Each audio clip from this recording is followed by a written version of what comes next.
الحمدللہ وکفا وسلام علی عبادہ الذین اصطفیٰ اما بعد۔ اللہ رب العزت نے ہر انسان کے اندر کوئی نہ کوئی خوبی اور کوئی نہ کوئی صلاحیت ضرور رکھی ہے۔ اللہ تبارک و تعالیٰ نے ہر انسان کو مختلف صلاحیتوں سے نوازا ہے۔ ہر ایک کے پاس کوئی نہ کوئی قابلیت، کوئی نہ کوئی صلاحیت ضرور ہے۔ مشہور و معروف سائیکولوجسٹ الفریڈ ایڈلر کے بارے میں کسی نے تبصرہ کرتے ہوئے لکھا ہے کہ اس نے پوری عمر انسان اور اس کی قوتوں کا مطالعہ کرنے کے بعد یہ ڈکلیئر کیا، یہ اعلان کیا کہ انسان کی خصوصیات میں سے ایک حیرت انگیز خصوصیت یہ ہے کہ وہ ایک مائنس کو ایک پلس میں تبدیل کر سکتا ہے، ایک نہیں کو ایک ہے میں تبدیل کر سکتا ہے۔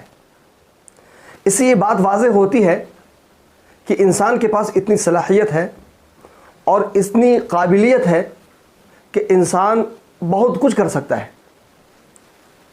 وہ اندھیرے کو روشنی میں تبدیل کر سکتا ہے، وہ چاہے تو زیرو سے ہیرو بن سکتا ہے، وہ چاہے تو مشکل کو آسان کر سکتا ہے۔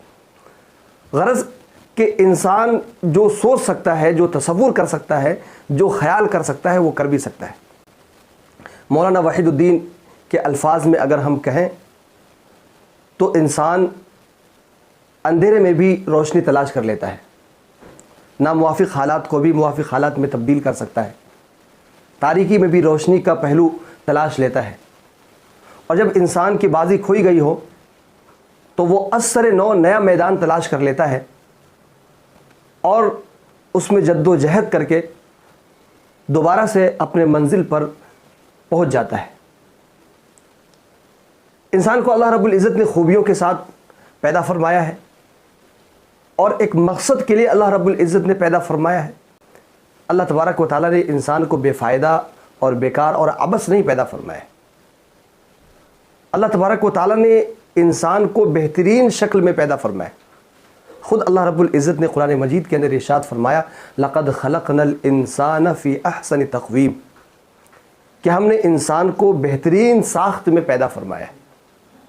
ہر انسان کے پاس کوئی نہ کوئی صلاحیت ہے، ہر انسان کے اندر اللہ رب العزت نے کوئی ایسی صلاحیت رکھی ہے، کوئی ایسا ٹیلنٹ اللہ رب العزت نے رکھا ہے جس میں وہ دوسروں سے بہتر ہوتا ہے۔ ایک منفرد صلاحیت اللہ رب العزت نے ہر انسان کے اندر رکھی ہے، اور انسان اس منفرد صلاحیت کی وجہ سے، اس یونیک ٹیلنٹ کی وجہ سے بڑے سے بڑا کارنامہ انجام دے سکتا ہے، حیران کن چیزیں کر سکتا ہے، ایسی چیزیں کر سکتا ہے جو چیزیں اس سے پہلے دنیا میں لوگوں کے سامنے نہیں تھی۔ نئے نئے انکشافات کر سکتا ہے، نئی نئی ایجادات کر سکتا ہے، نئے سامان بنا سکتا ہے، نئی چیزیں بنا سکتا ہے۔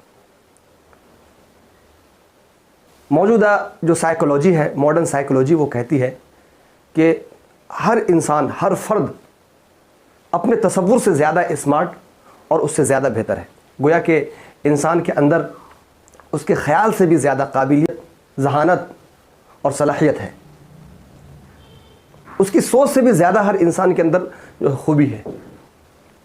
سائیکولوجی کہتی ہے کہ ہر انسان کے اندر 5 صلاحیتیں موجود ہوتی ہیں۔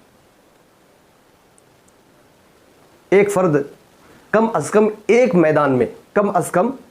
میدان میں اعلیٰ کارکردگی کو انجام دے سکتا ہے۔ ہر انسان کے اندر اللہ رب العزت نے یہ صلاحیت رکھی ہے۔ الغرض یہ ہے کہ انسان کو اللہ رب العزت نے بے پناہ صلاحیتوں سے نوازا ہے۔ ضرورت اس بات کی ہے کہ انسان اپنے اندر جو صلاحیت ہے اس کو پہچانے، اپنے اندر کے ٹیلنٹ کو پہچانے، اپنی قابلیت کو پہچانے، اپنی ذہانت کو پہچانے۔ تبھی انسان اس دنیا میں کوئی بڑا کام کر سکتا ہے اور کوئی کارنامہ انجام دے سکتا ہے، کوئی بڑی کامیابی حاصل کر سکتا ہے۔ تو کامیابی حاصل کرنے کے لیے سب سے پہلے یہ ضروری ہے، سب سے بنیادی چیز یہ ہے، سب سے اہم چیز یہ ہے کہ انسان اپنی قابلیت کو پہچانے، اپنی صلاحیت کو پہچانے۔